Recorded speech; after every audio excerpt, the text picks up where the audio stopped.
Hi everyone, welcome to the channel's Aeon for Cat. As I'm a beginner like you, I'm an aspirant of Cat 2023 like you, and the VRC plays one of the most important role in scoring good percentile in Cat and mastering VRC. We need to read Aeon essays, which is quite boring. So, so I invite you all to begin this journey with me to read Eon with me on daily basis till CAT 2023 to improve. So I just want you all to read live Eon with me. So let's start. So our first Eon topic is how to grow a human. It is written by Brenna Hussett. And one more thing, how we gonna start this beyond readings. So here, what I'm gonna do is do the mapping of each and every paragraph. What is mapping? See, like this whole paragraph. First, we read the whole paragraph, understand what this paragraph is saying, and after just quick reading, we analyze that. We just put the title of this particular paragraph.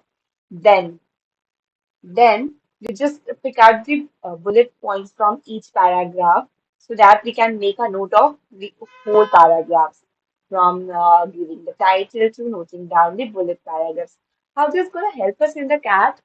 See, in RC sections, paragraphs are given. So it is very difficult to just keep remembering which paragraph is saying what. So I think it's the best way to just recognize everything during solving the questions of the passages. Just we need to quickly go through the our note down passages, note down this every mapping of each paragraph, which help us to solve the questions. So let's begin. So let's start with the first paragraph.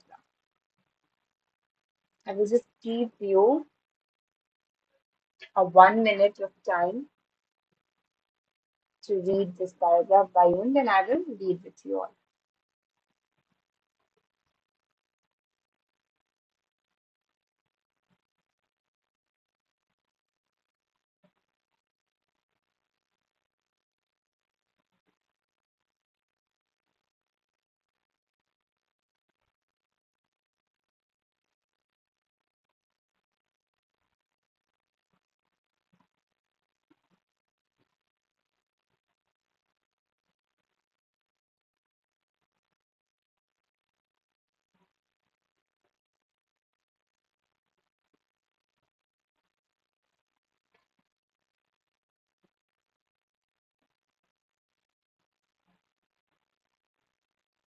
Hope you all read that the paragraph. So let's read once again for you. I'm reading once again this for you.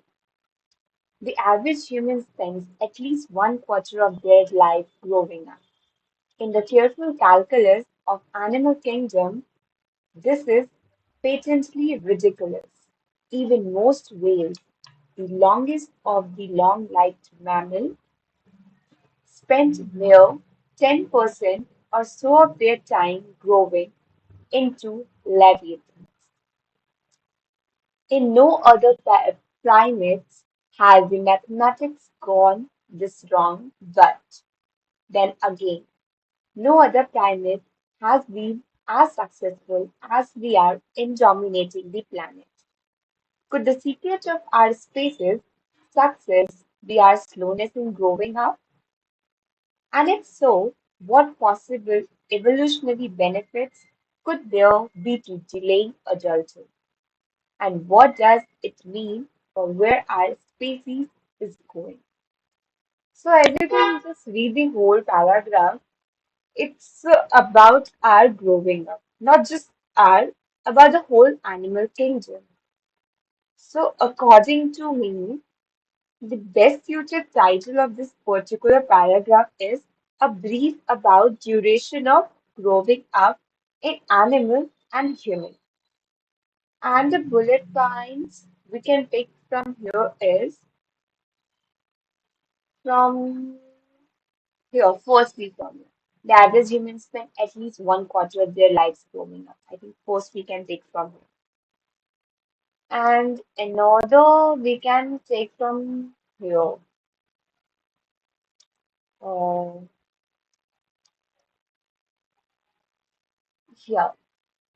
That the careful calculation of animal kingdom, this is patently ridiculous. Even the most whales, the longest of the long-lived mammals, spend a mere 10% or so their time growing in Leviathan. I don't know the meaning of Leviathan, but I think so. Something called growing or powerful Leviathan. It's something I don't know. Maybe you can check after the video ends. So what I can pick from here is animal takes 10% of their time in growing up. This I can pick out from here. And another one is it is actually really not that much of necessity, but we can because sometimes uh, we can identify, sometimes it's given in a paragraph in questions marks, which is helpful for us where we found that. So here it is. Could the secret of our species success be our slowness in growing up? And if so, what possible evolutionary benefit could there be to delaying adulthood? And what does it mean for where our species is gone? So, what I can pick it from here, does our success among mammals depends on our slowness adulthood? I think so. I can pick it from this paragraph. Okay, that's it from the first paragraph. Let's moving forward the second paragraph, which is quite long, but let it be. Okay, so I will give you guys 2 minutes to read this paragraph.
Hope you guys done with the reading. Let's read once again.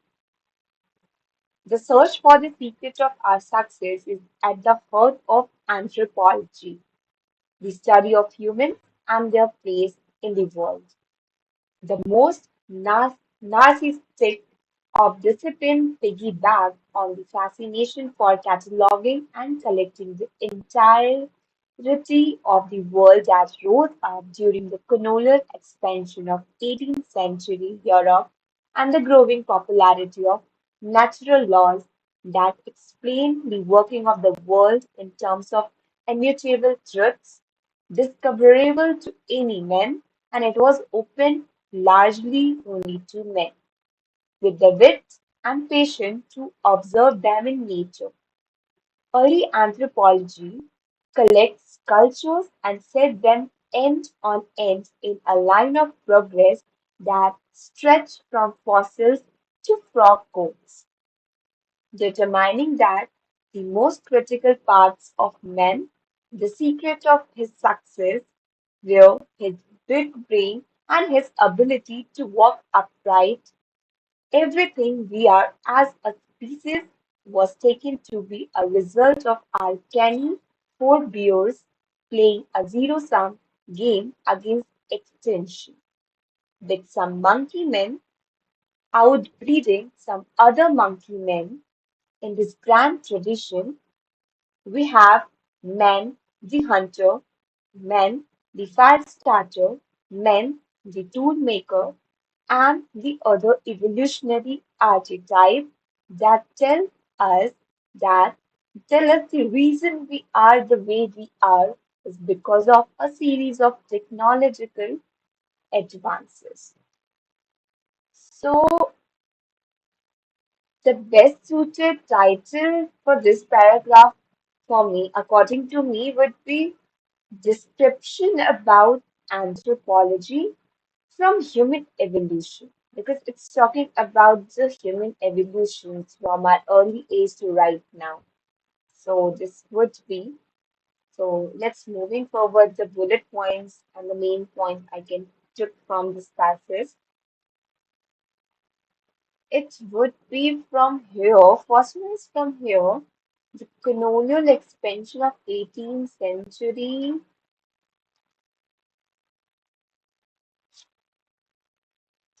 Yeah, from here, from this line. I can firstly take from this line the colonial expansion of 18th century Europe and the growing popularity of natural law that explained the working of the world in terms of immutable truth, discoverable to any man, and it was open largely to only to men with the wit and the patience to observe them in nature.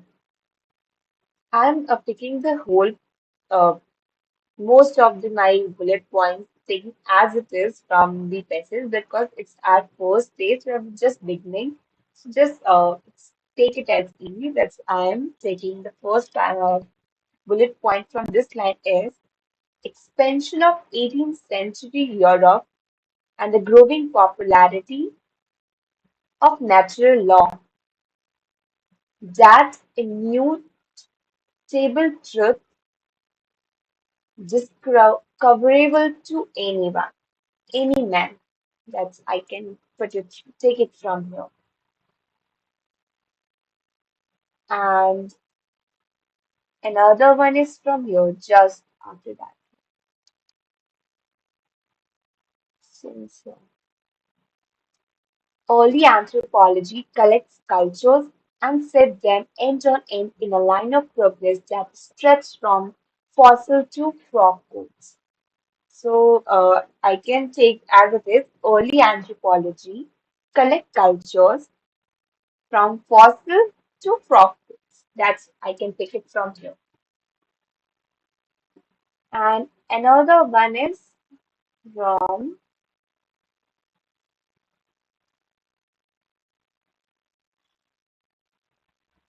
here.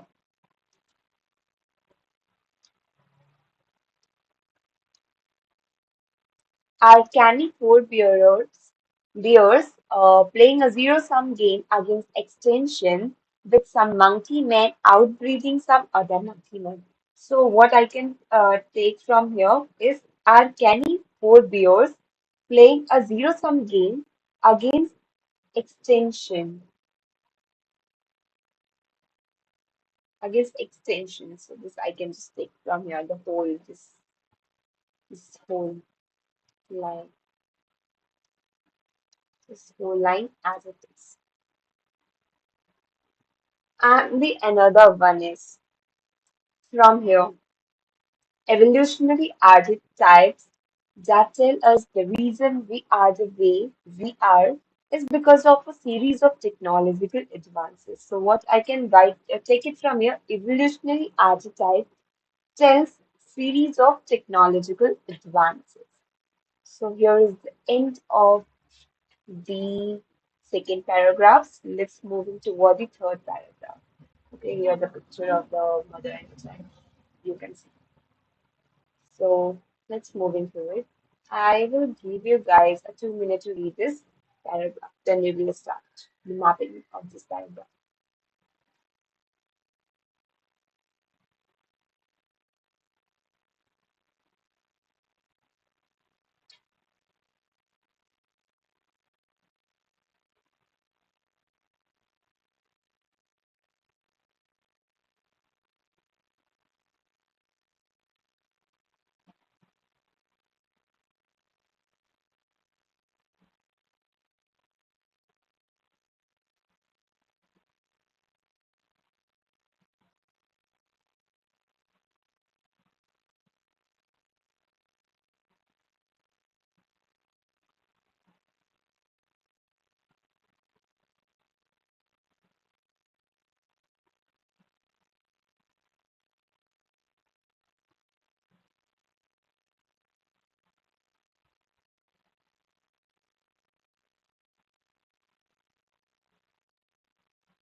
Okay, hope you all are done with the crisis.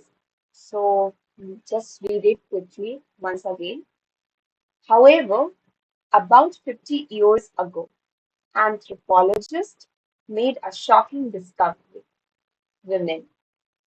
Not so much that female existed, though that might have taken some of the old guards by surprise, but rather that they could do quite interesting research, and that the topic of their research was not inevitably the evolution of men, it was the evolution of humans, women and children included. Now research reframed old questions and asked entirely new ones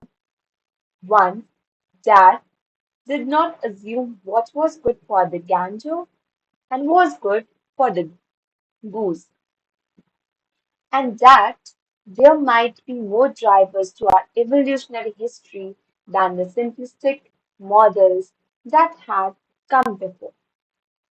Among these ideas was one that had been consistently overlooked. The entire business of reproducing as a species is absolutely off the chart weird. From our mating system to the maternal mortality of menopause, everything we do with our lives is a slap in the face to the received wisdom of the animal kingdom. After all, the pinch point of evolution in any species comes at reproduction. Making more of your species is how you stay in the game, and judging by the numbers. We are far and away the most successful primates even to have walked the earth.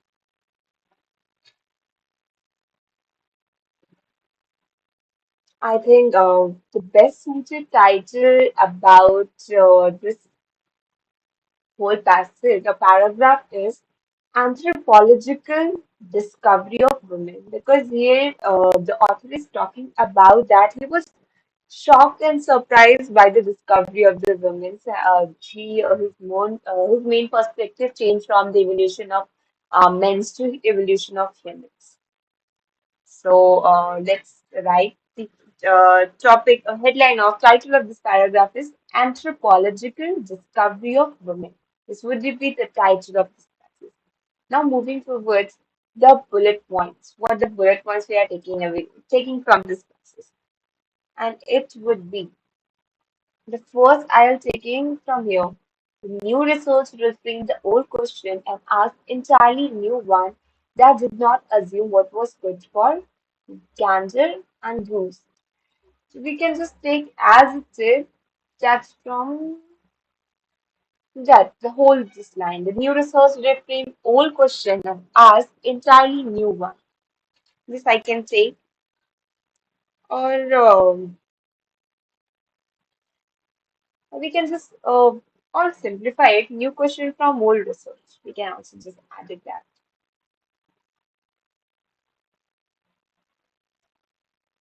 And the another one, this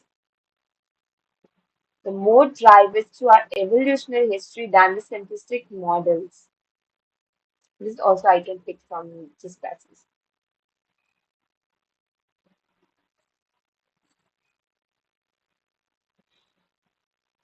And what I can take from another one is this. The entire business of reproducing our species is absolutely off the chart weird. This we can, this three we can take from this because, uh, and also the pinch point of evolution in any species comes in reproduction. This also we can take. This four because nothing more we can take from this. That's this is a bit quite smaller and just read it quickly. Pioneering researchers such as Sarah Hergy, Kristen Hawkes, and many others of this new generation finally thought to ask, it is about the way we make more humans that has made us the species that we are. Because the whole paragraph is talking about that is making, see from here last classes we can just comprehend that making more of our species, how we stay in the game, means if we produce more, that's why we are in the game or anything else. So that's the question, which because of that, the next passage is quite interesting. Just moving forward, the next passage, this is quite smaller. So just I will give you 1 minute to read this whole passage.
Okay, I think time's up. Hope you guys read this paralysis. So let's read once again. Our unlikely childhoods begin well before gametes meet as part of our social organization. Humans have a specific type of mating system, a form of reproduction that scaffolds the relationship between animals in our society in a specific way with a specific aim. I don't know the meaning of scaffold, but from the passage we can comprehend that it is something interlinking because it says a form of reproduction that scaffolds a relationship between animal and our society in a specific way and with a specific aim. It maybe it means something interlinking kind of. You can just search by own after the video is over. Just moving forward, despite a tendency by a certain insidious strand of pseudo-intellectual internet bile to use pseudo-scientific terms such as alpha males and beta males for human interactions. Uh, I don't know here the meaning of bile. But we can just read the passage once again. Despite a tendency by a certain insidious strand is, I know the meaning of strand. It is something, a situation or subject we can relate it. Insidious means dangerous or dangerous stance means dangerous situation we can comprehend.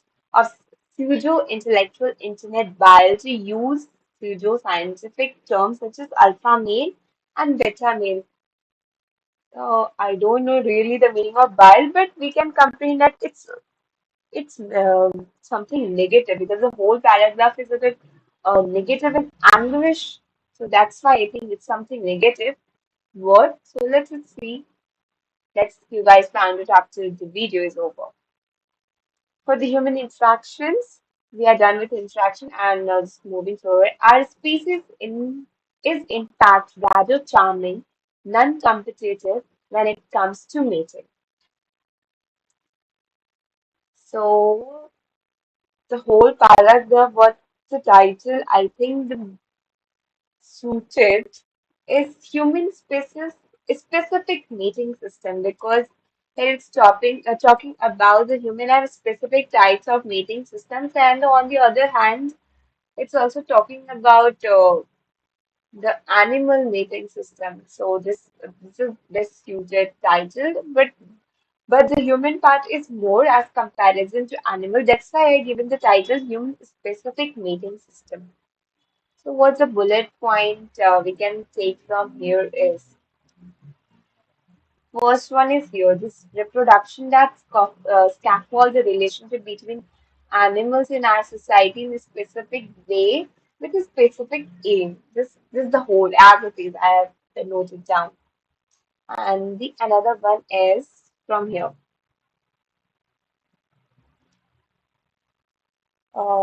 This one from here. Our spaces is in fact rather charming than competitive when it comes to mating. So, what I can just take it from here, our species is charming and competitive during mating than the other animals because it shows earlier that the animals are quite competitive as comparison to humans during the mating. So, we are done with this passage. Let's moving forward to the another one.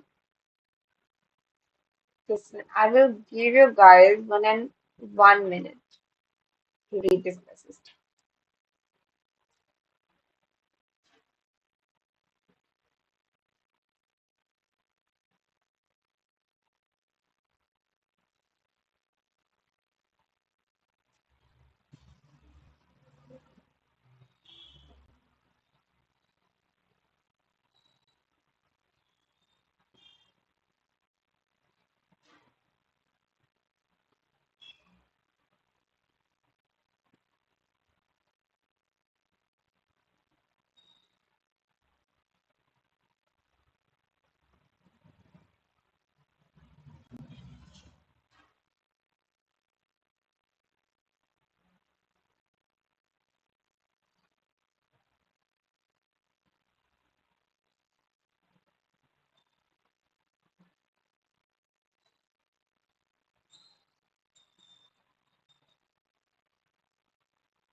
Okay, I hope you guys done with the reading.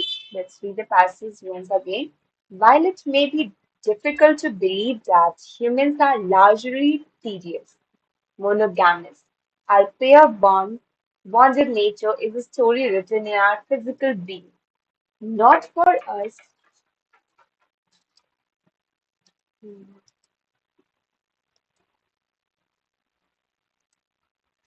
Let's read the passage.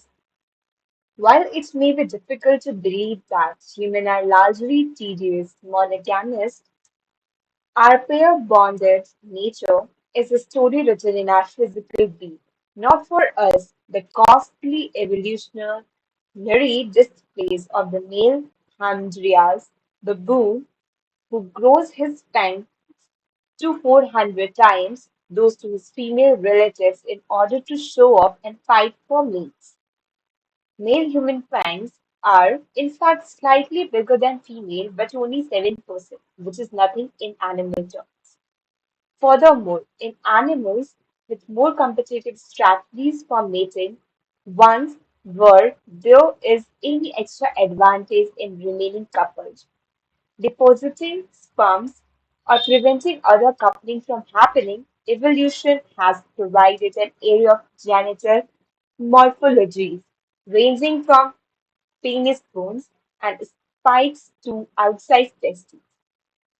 Humans lack distinction in any measures of genitalia for so far study, though it is worth noting that most anthropologists have chosen to focus on a male genitalia, so surprises may remain in store for the future research. So, according to the passage, I think the best title suited for this passage is Anthropologists Focus on the Male Genitalia. Maybe because the whole passage, according to me, it is the right one because the whole passage is talking about the male. So this would be, I think, the best one.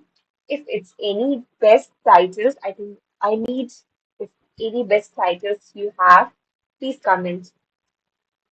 So let's see what's the pickup lines or what the bullet points we have taken from this passage. I think the first one is this one. But humans are largely tedious monogamists. This one, I think. And the second one, I can pick it from,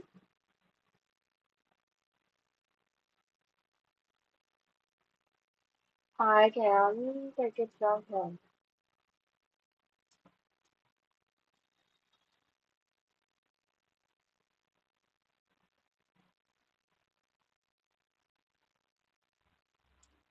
This one.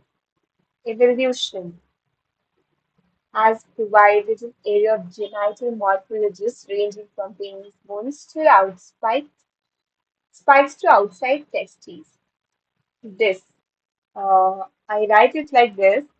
In animals, evolution has provided an array of genital morphologies ranging from penis bones and the spikes to outside testes. That would be, I can pick it from this puzzle.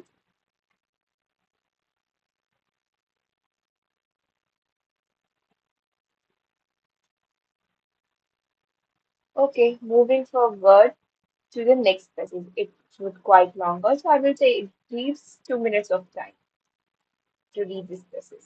It's quite long.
I hope you guys are done with the reading.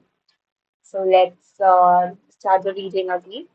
This physical lack of difference between sexes sets up a social system that is, in animal terms, weird, pair bonding. So this species is about pure bonding. Virtually not. No other animals reproduce in pair bonds, only about a 5%. If you discount birds who do go for pairing in a big way, but an outsized proportion of primates opt for this monogamous arrangement. About 15% of species, including, of the course, our own, our own, there are a variety of evolutionary theories for why pair bonding should appeal so much to primates, including maintaining access to female that roam, supporting offspring, or increasing certainty about paternity. One prominent theory is that pair bond males have a less motivation for infanticide, though, as the anthropologist Holly Dunsworth pointed out in her Aeon essay, Sex Makes Babies, 2017, this does suggest a type of understanding in primates that we don't always even ascribe to other humans. Other theories point to female roaming requiring a pairing system, so mating opportunity aren't lost whenever she moves on. Pair bonding has emerged perhaps as many as four separate times in primate family, suggesting that the motivation for the invention of the mates may not be the same in all monkeys. What does seem clear is that humans have opted for a mating system that doesn't go in as much for competition as it does for care. The evolution of that are casual work for the pair of helping hands that in humans fits a very broad range of people, may in fact be the only solution to the crisis that is the most important features of human babies. They are of the scales demanded. So, according to me, the best title for this species would be the pair bonding in humans and in animals. This would be a clear-cut idea if you just read the passage. So, okay. Now the title is decided. Just moving forward, the bullet points we can take from here.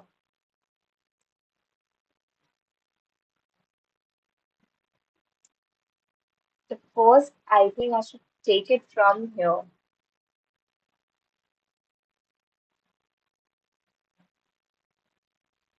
Climate services, this is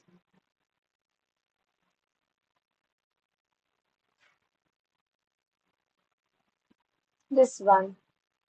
The prominent theory is a pair bond. I think from this line, one prominent theory is that the pair bond seems have less motivation for the infanticide. So I can take this point. I can write it like that. Pair bond snails have less motivation for infanticides.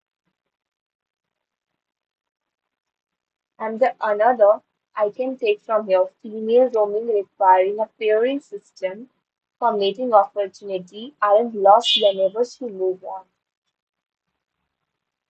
This I think I can write as it is. And or we can, and what I can take from the last paragraph is this one. The evolution, sorry, the evolution of bats and casual was this one. The evolution of dads are casual words for the pair of helping hands that in human fits a very broad range of people, may in fact be the only solution to the crisis that is the most important feature of human babies. I think I can copy that as it is. So we are done with this passage. Let's moving forward. Let's see what's the rest of the passage about. A trivia question about furniture logistic is in fact a huge impediment of our species' successful reproduction. Okay, let's see what this passage have. I will give you guys 2 minutes to read this passage. Okay, here we go.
I think you guys are done with the reading. So let's read once again. Our babies require an intense amount of investment, and as a species, we have gone to staggering length to give it to them.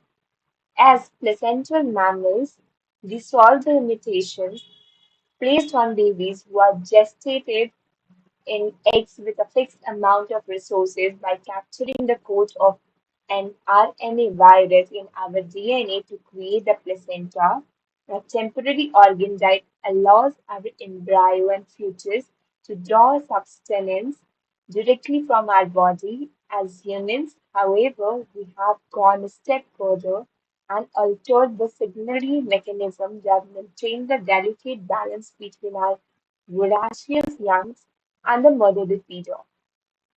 Our species pregnancies and in only our species pregnancies have become a life-threatening ordeals, especially to deal with the outrageous demand of our babies. Gestational diabetes and preeclampsia are conditions virtually unknown in the animal kingdom but common killer of a pregnant human thanks to this subtle uh, alteration. Babies grow to an enormous size and plumpness, and they are so demanding that the resources in our body aren't enough to sustain them. They emerged into the world with large brain and a hefty 15% large, but still upright and unweighted. It's about the title, the best suited title for this passage about is the stage of pregnancy. Not just stage, we can say that apart from that, we can say that the journey, evolution, evolution during pregnancy. So, we can the line we are capturing from this passage is firstly,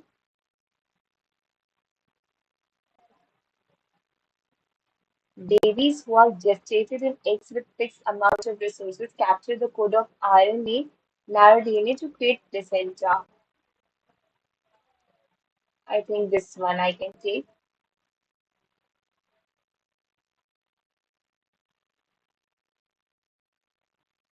And another one is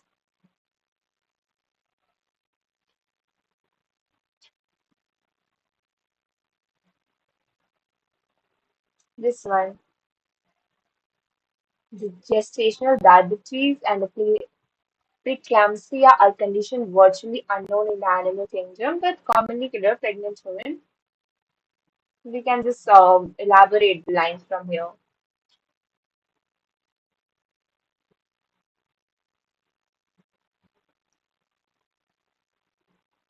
The babies born with, I can just add some line here. Babies born with hefty 15% large but still upright and busy brain. This large brain and this we can copy from here.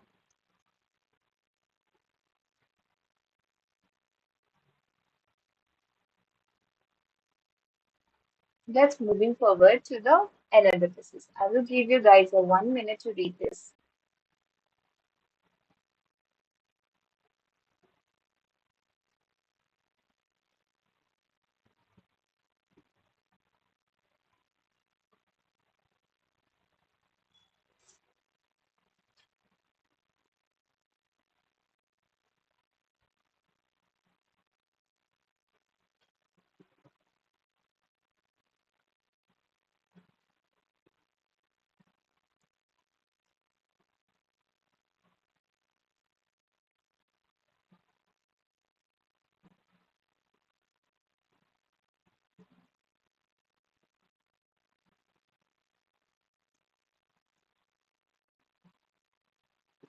Hope you guys are done with the reading.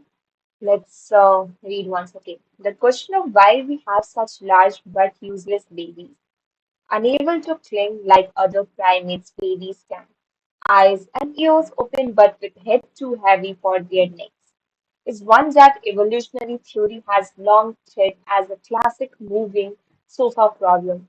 As posed by the author Douglas Adams or the popular TV series Friends, the moving sofa problem asks the question, how do you get something big and awkward towards a small and awkward space? Our babies have very large heads, and our mothers quite narrow still ones. And what seems a trivial question about furniture logistics is in fact a real impediment to the successful reproduction of our species. This makes human birth dangerous, and mothers die giving birth as at a far higher rate than other species. I think the best suited title for this passage is Dying of Pregnancy, a Dangerous Stage for Women. So, what I can take it from this paragraph are, I think they're just not too much, just something. Just one, I think one bullet point you can take from him. Just like from here. Babies have very large heads and our mother quite narrow faces. What seems trivial, not that one, but and we can take this from more passages.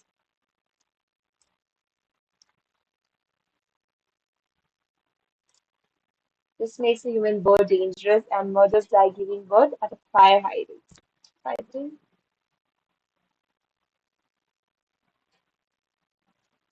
this one I can take from you. This line I can take from this passage. Okay. Just moving forward to the another passage. I will give you guys a 1 minute to read this passage.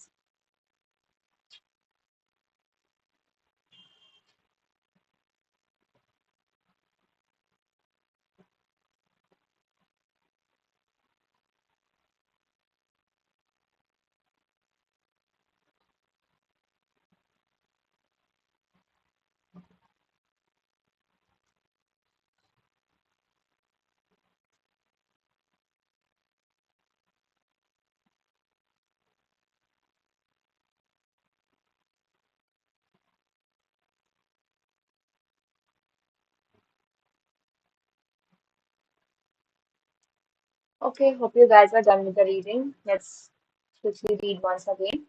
Classically, this was viewed as an acceptable trade-off between a competing evolutionary demand. This is what the anthropologist Sherwood Watts in 1960 called the obstetrical dilemma. The dangerous trip down the birth canal is necessary by our upright posture and the tight fit required by our big brain. This widely accepted theory provided functional explanation as to why male and female hips were different size and why our birds are so risky. Until recently, it was thought that humans had in fact sorry,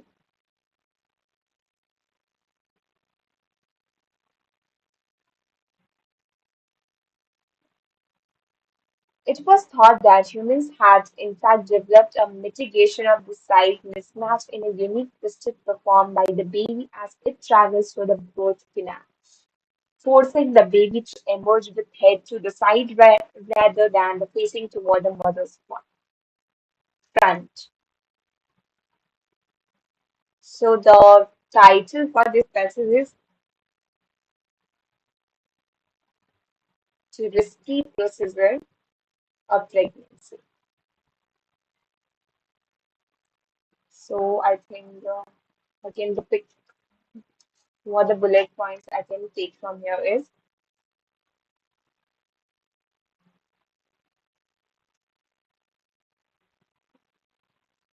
obstacle dilemma, dangerous trip down the birth canal necessary upright posture.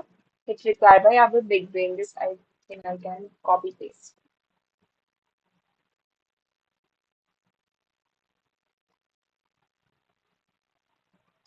And another one from this here.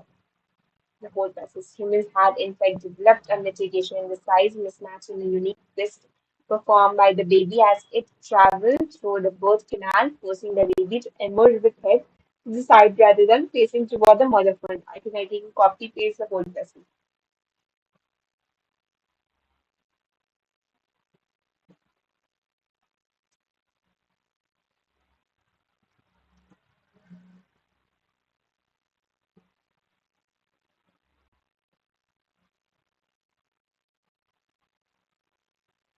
Next, I will give you guys 1 minute to read this passage.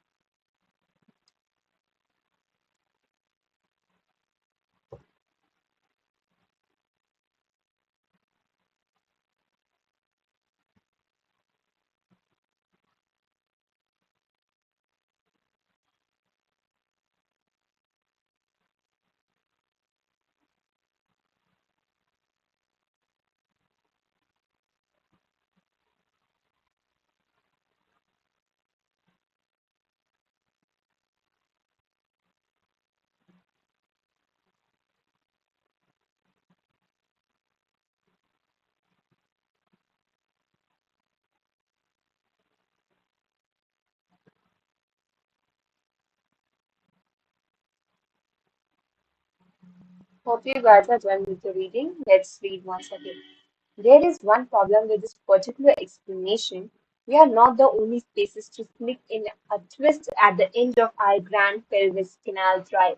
In fact, we are not even the only primates. Research by Satoshi Hirota and colleagues have shown even chimpanzees who have easy burst do the twist. Even the pelvis size and the shape difference with identical critical as identified as critical in human evolution turn out to be less than unique. Many animals have different between a male and female pelvises that surpass those humans without having difficult births. Shape difference might be something that is far more ancient in the mammal line. For human hips, variations track many factors, such as geography, rather than just male and female divided, but human babies really do have a terrible time coming into the world, even beyond other species, due to that title. So what is? I think the best title for this passage would be the size and shape of pelvis. Size and shape of pelvis play the major role in our evolution. Okay, the picky line I can take from here is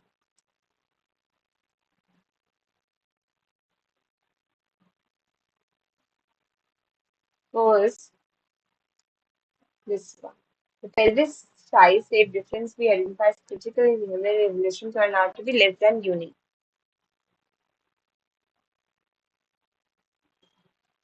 And another one is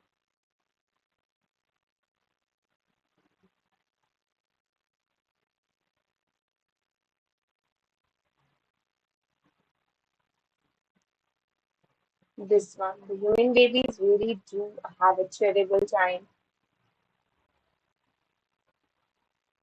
coming into the world ever beyond other species. Okay, we're done with this species. Let's read this passage. I will give you guys 1 minute to read this.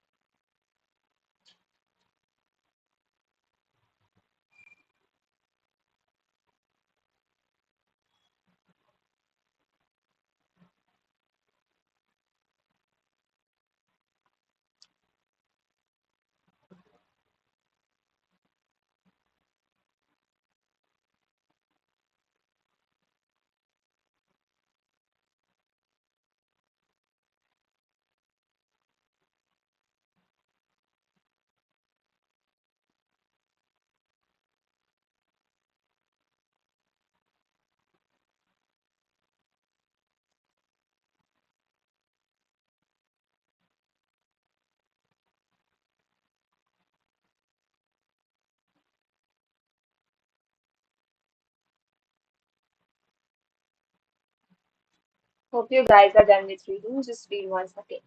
The answer may be in that glorious sensual baby fact.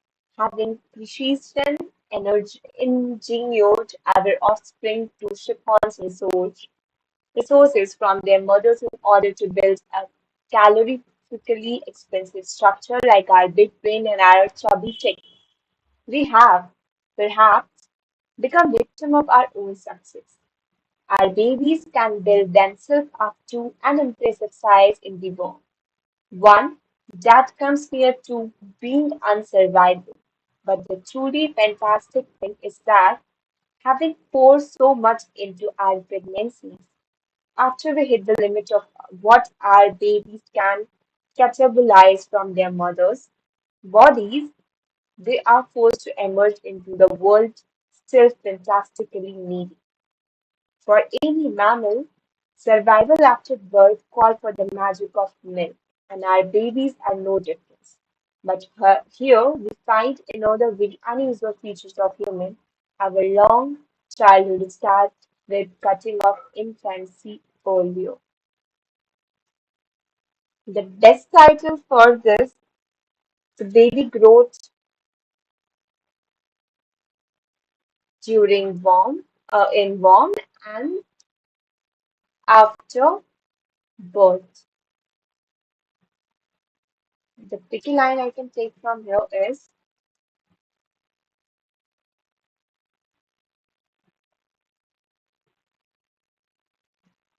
this one, having precision engineered our offspring to siphon the source from their mother in order to build calorifically expensive structure like our big brain and our chubby chicks, we have perhaps become a victim of our own success. This we can take from here. And another one is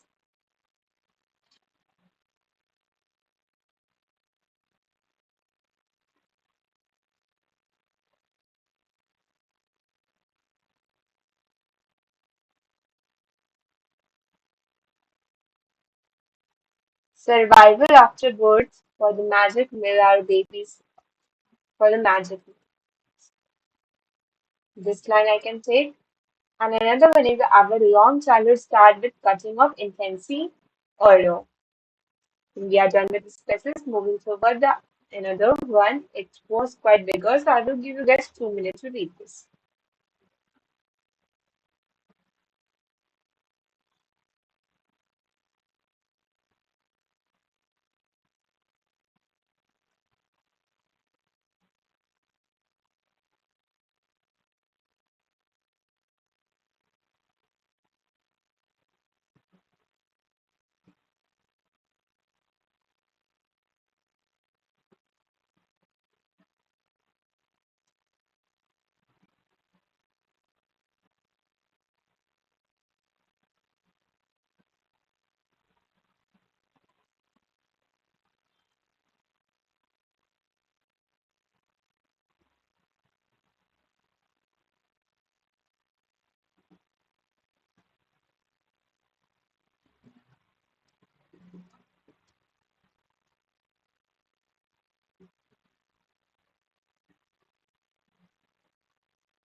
Hope you guys are done with reading.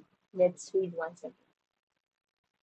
Even accounting for differences in size, human babies are infant on the best breast for a far shorter time than our closest relatives. Breastfeeding can go on for 4 to 5 years in chimpanzees and gorillas, and 8 years or more in orangutans. Meanwhile, babies in most known human societies are fully weaned by the age of 3, with a lot of agricultural societies, past and present, opting to stop around age 2, and of many modern states with capital economies struggling to get breastfeeding to happen at all, let alone go on for a WHO recommendation 2 years or more. After the first few months, we start complementary feeding, supplementing our babies with solid food, including the rather appealing pre-chewed food that seems to nonetheless support not just human but all great app infant as they grow. Our fat, big brain offspring require reduced investment to support the amount of brain growth required in our babies first year, but they don't and can't get what they need to build the adult 1200-gram brain from milk alone. This is where those pair bonds come in handy. Suddenly, there are two foods forager or chewer to hand, which is convenient because we kick off our babies from the breast quick. But once they move from infancy into childhood, there is yet another surprise. We let them stay there longer than any other species on the planet. So the title suggests for this particular paragraph is this feeding for evolution. So just now pick up the bullet point from the process. I think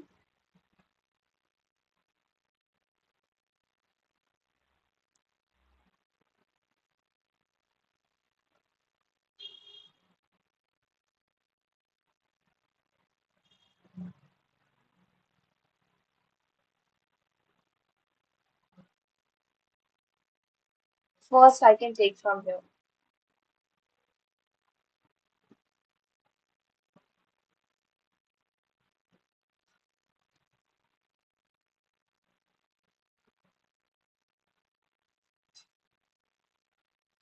Complementary feeding and supplementary, I think from this complementary feeding and supplements of our babies with solid food includes a rather appealing PG food seems to nonetheless support infant as they grow. I think I can pick the line from here. Another one is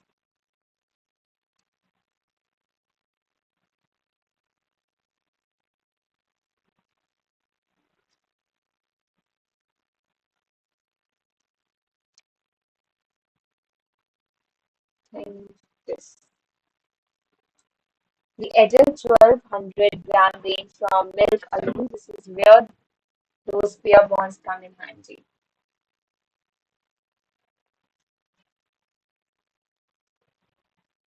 That's it from this process.